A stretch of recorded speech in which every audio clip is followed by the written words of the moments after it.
Assalamualaikum warahmatullahi wabarakatuh. Saya Nur Auliah, CGP Kabupaten Sopeng, akan menyampaikan aksi nyata pembelajaran berdiferensiasi dan pembelajaran sosial emosional.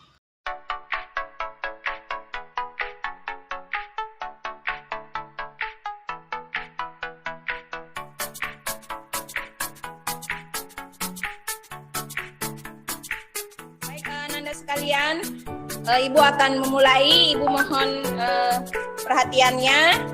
Sebelum kita mulai, mari kita berdoa menurut ajaran agama dan kepercayaan masing-masing. Doa dimulai.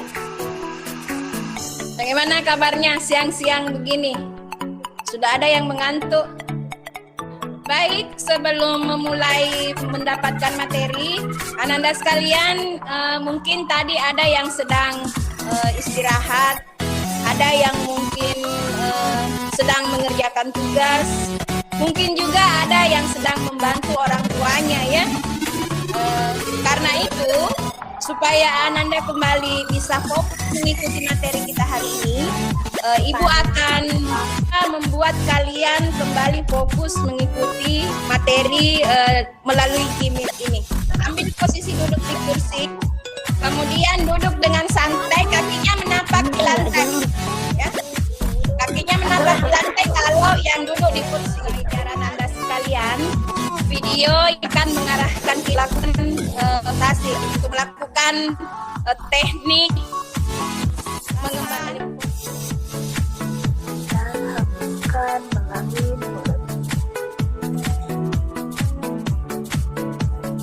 Dipejamkan matanya. Tarik nafas dari hidung.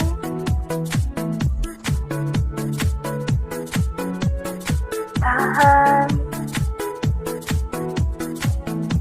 Hembuskan melalui lekskan lengan, tangan, dan jari-jari Anda. Rasakan udara yang Anda hirup dan hembuskan. Sejenak, makanya dia disebut teknik stop, STOP.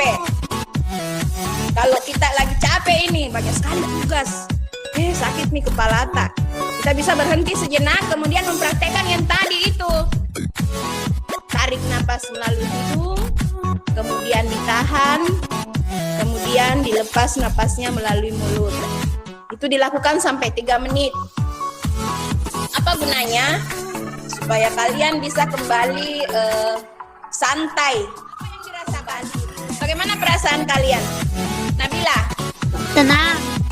Tenang, relax, terasa nyaman dan lega. Alhamdulillah, artinya kalian sudah merasakan manfaatnya dan ini bisa diterapkan di kehidupan kalian hari-hari. Hari ini adalah supaya Ananda sekalian bisa nanti mendeskripsikan 3 kata ajaib itu: tolong, maaf, dan terima kasih. Yang kedua, Ananda nanti bisa menyebutkan kondisi-kondisi yang sesuai untuk menggunakan tolong, maaf, dan terima kasih. Yang ketiga, nanti Ananda bisa mempraktekkan ini, bagaimana menggunakan 3 kata ajaib ini dalam kehidupan sehari-hari. Kita lanjut lagi. Terima kasih ini dianggap sepele, seperti yang Ibu bilang tadi. Biasa-biasa gitu, Bu. Kenapa itu harus dipelajari? Tapi tahukah kalian, ketiga kata ajaib ini bisa membuat orang yang mendengarnya itu merasa senang dan dianggap terhormat. Ya, coba kita lanjut ini. Nanti kalian akan melihat kenapa bisa Bu ada orang yang merasa senang dan terhormat hanya karena 3 kata-kata ajaib ini. Coba kita dulu ambil ini. Kita mulai dari kata-kata tolong. Dengarkan Ibu ya. Ambilin sepatu dong. Bukain pintu dong. Kamu menjadi orang yang diminta bantuan dengan cara seperti itu. Kira-kira kamu mau membantu atau tidak? Coba jawab Ibu. Betul. Tidak. Tidak. Ya, tidak. Lebih banyak yang mengatakan tidak. Ya, faktanya kita sering lupa bahwa kalau kita meminta bantuan dengan cara-cara yang lebih santun dan enak didengar, cukup dengan menambahkan kata tolong, maka semuanya akan terdengar lebih baik. coba kita lanjut ya.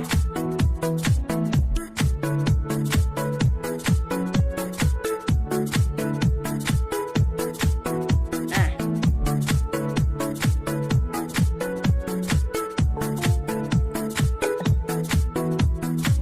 kita lanjutkan. Nah, kata-kata yang tadi saya tambahkan dengan kata-kata tolong. Tolong ambilkan sepatu saya. Boleh tolong pintu? Tolong pakai sendal ini. Untuk anak yang belum bisa pakai sendal ya. Kalau kita semua sudah bisa pakai sendal. Ya. Kalau dalam bahasa Bugis kurang lebih begini. Tolong melekar sepatu. Wadi kami lo tulung tebukar katanya.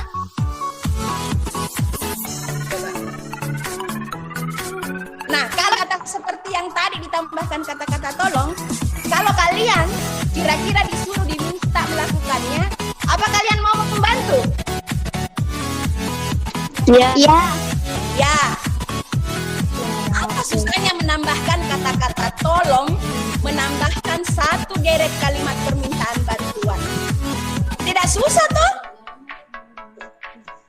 Ibu. Ya. Bagus. Baik, kita lanjut lagi. Jadi materinya enggak sulit. Nah, kita langsung lagi ke materi maaf. Ya, maaf.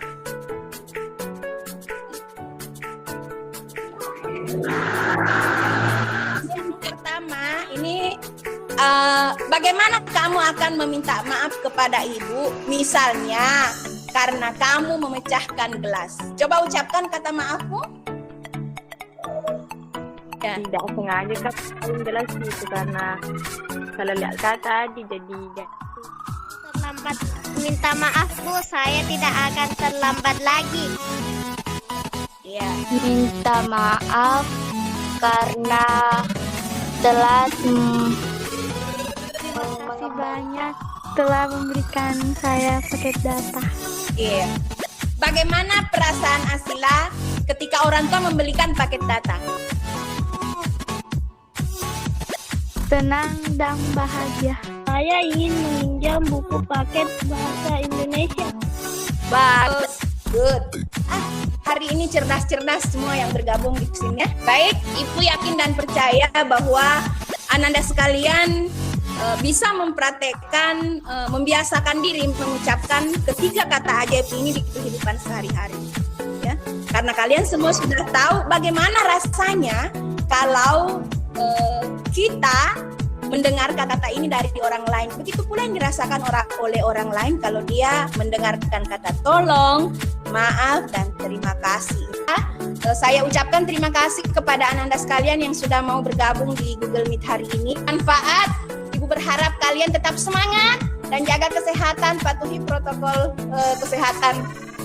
Semoga bisa bertemu lagi dengan materi yang berbeda dan waktu yang berbeda. Terima kasih. Wabillahi taufiq wal hidayah. Wassalamualaikum warahmatullahi wabarakatuh. Selanjutnya penugasan dan tahap evaluasi dilanjutkan di grup WA dengan membagikan referensi dalam 3 bentuk sebagai bentuk diferensiasi proses. Kemudian untuk tugas dalam bentuk diferensiasi produk, dan tahap evaluasi dengan membagikan instrumen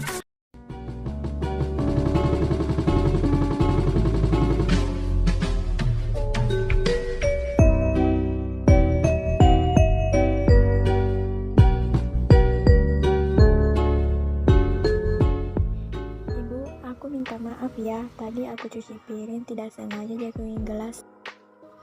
Assalamualaikum Bu, saya mau maaf tadi terlambat mengikuti pelajaran di kelas Ibu karena ada kendala.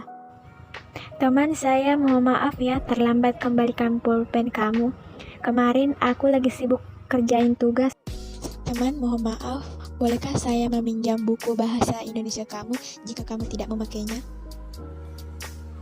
Teman, minta tolong ajarin aku rumus MTK dong.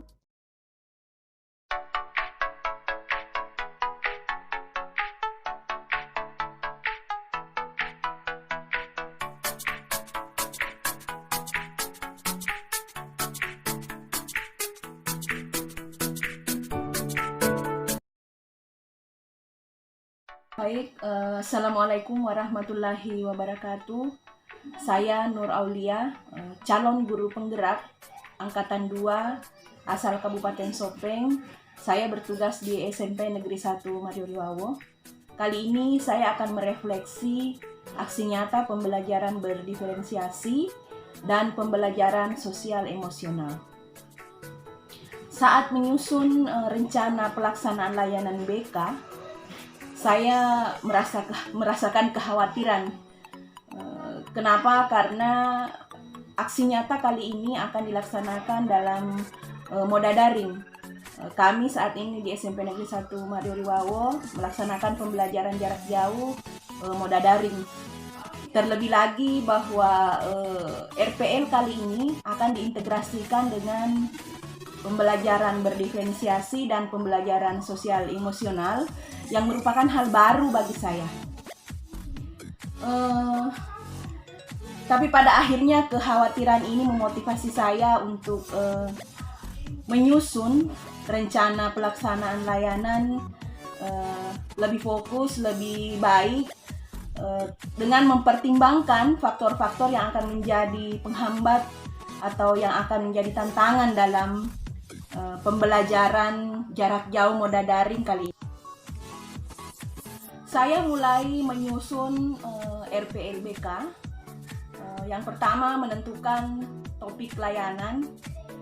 Kali ini proses layanan informasi BK akan diberikan kepada siswa kelas 7 dengan topik membiasakan diri mengucapkan kata tolong, maaf, dan terima kasih. Kemudian langkah kedua, sebagai wujud pengintegrasian pembelajaran berdiferensiasi, saya memetakan kebutuhan murid berdasarkan minat dan profil belajar mereka.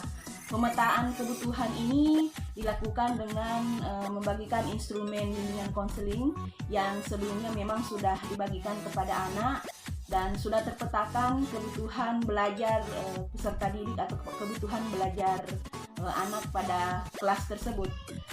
Selanjutnya, menyusun tujuan layanan BK. Setelah menyusun tujuan layanan BK, langkah selanjutnya adalah menentukan metode, media, dan sumber belajar. Setelah itu, langkah-langkah kegiatan layanan yang dimana dalam langkah-langkah tersebut tergambarkan pengintegrasian pembelajaran berdiferensiasi dan pembelajaran sosial emosional. Di dalam pembelajaran berdiferensiasi tadi sudah disampaikan bahwa diferensiasi diintegrasikan dalam proses dan pada produk dengan terlebih dahulu memetakan kebutuhan daripada murid. Kemudian untuk pembelajaran sosial emosional yang diintegrasikan adalah pengelolaan emosi untuk fokus dan kesadaran sosial serta resiliensi atau strategi pemecahan masalah. Langkah selanjutnya adalah melakukan evaluasi proses dan hasil yang pengintegrasiannya terlihat dari evaluasi pada kompetensi sosial emosional murid, pada sikap, perasaan, dan tindakan. Kemudian langkah selanjutnya yaitu tindak lanjut untuk bimbingan konseling yang merupakan layanan informasi kali ini. Tindak lanjutnya berupa bimbingan kelompok dan konseling individu yang ditujukan bagi murid yang membutuhkan.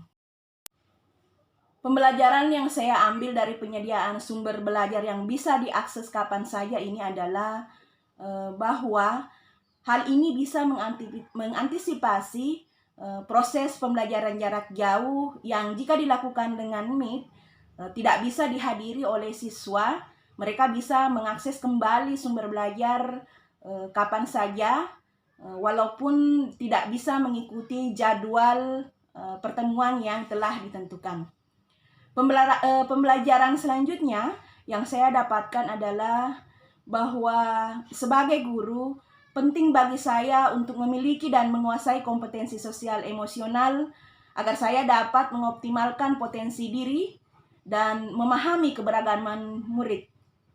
Begitu pula dengan murid yang perlu mengembangkan kompetensi sosial emosionalnya agar dia dapat mencapai tujuan pembelajaran dan mengoptimalkan potensi dirinya. Kendala yang lain dalam aksi nyata ini, sebagai guru yang baru saja mengintegrasikan pembelajaran berdiferensiasi dan sosial emosional, terkadang saya melupakan bagian itu, sehingga ada beberapa tahapan pelaksanaan yang tidak seruntun dengan rancangan awal. Tapi saya merasakan bahwa pengintegrasian pembelajaran berdiferensiasi dan sosial emosional ini menjadikan suasana pembelajaran menjadi lebih dinamis. Hal ini ditunjukkan oleh antusias murid dalam mengikuti kegiatan dan bagaimana mereka menyelesaikan tugas sesuai dengan minatnya. Aksi nyata pengintegrasian pembelajaran berdiferensiasi dan pembelajaran sosial emosional dalam moda daring yang saya laksanakan kali ini berjalan dengan baik, walaupun ditemui berbagai kendala, diantaranya ketidakhadiran murid dalam Google Meet yang disebabkan oleh masalah jaringan. Namun hal ini dapat saya atasi dengan menyediakan link sumber belajar yang juga terintegrasi dengan pembelajaran berdiferensiasi dalam proses, yakni mereka dapat mengakses sumber belajar tersebut kapan saja dalam 3 bentuk sajian. Ada yang dalam bentuk PowerPoint yang sama seperti yang mereka lihat di Google Meet, kemudian ada yang dalam bentuk video, ada juga yang dalam bentuk bacaan berupa artikel. Untuk pembelajaran berikutnya, saya akan melatih diri untuk lebih meningkatkan kemampuan merencanakan dan melaksanakan pembelajaran atau pembimbingan yang terintegrasi dengan pembelajaran berdiferensiasi dan pembelajaran sosial emosional dengan berkolaborasi atau berdiskusi dengan teman sejawat dalam komunitas praktisi yang sudah terbentuk di sekolah kami.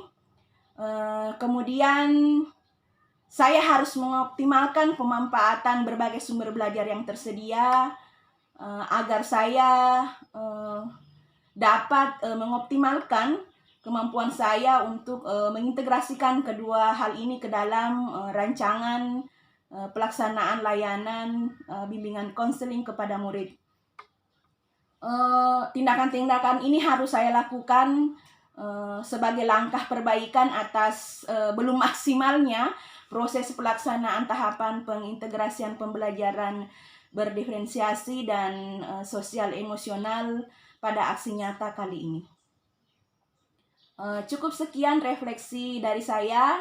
Semoga refleksi ini bisa menjadikan saya lebih baik ke depannya, dan semoga saya dalam refleksi ini saya dapat kembali memperbaiki diri untuk menjadi lebih baik. Wabillahi taufiq wal hidayah. Wassalamualaikum warahmatullahi wabarakatuh.